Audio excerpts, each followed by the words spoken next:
Nasikia mwanangu sasa hivi una madeni sana. Wewe acha tu. Nipe simu hata. Yaani nadaiwa mpaka nadaiwa tena. Umezidi na wewe.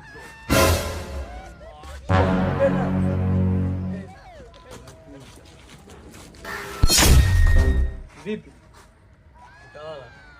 Mwenye nyumba yuko wapi? Hayupo wakati nimetoka kumuona sasa hivi hapa kudaniambiaje kama hivyo hayupo. Uzorio usise sehemu tulizo. Hapo usiniletee mazigazi. Usiniletee mazigazi kabisa sikuelewi. Nataka uniambie mwenyewe yuko wapi. Ndio ngele mfukoni. Hapo mwenyewe namdai ndio maana nimekuja. Angalia mjomba. Sitaki kujua pixel wala nini. Sina simu na simu ndogo. Bana simu inaondoka huko. Sina simu ya kuwasapuka, kuwasapuka na simu ndogo. Alafu mwenyewe nimevurugwa kama unavyojua wewe, nimevurugwa.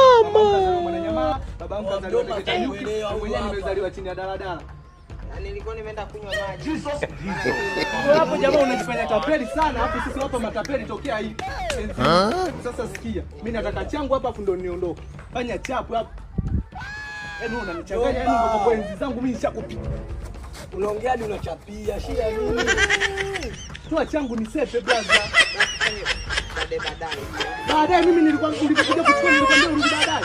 Ulikuja kuchukua hela kwa moyo wako mmoja. Alafu ndio usitupigie kelele hapa mjomba. Nataka God have mercy upon us. Hapo wewe anaingilia huyu kama nani? Naomba kwanza simu ili nipige au niangalie salio. Simu store inakupa masaa matatu. Simu utakuja kuifuata nyumbani. Aidha uje na hela, kama una hela simu naenda kuuza. Kama siuzi naenda kupigia picha kama nikapigia picha. Alafu nyinyi wote wao mnichanganya. Picha mjomba. Mama.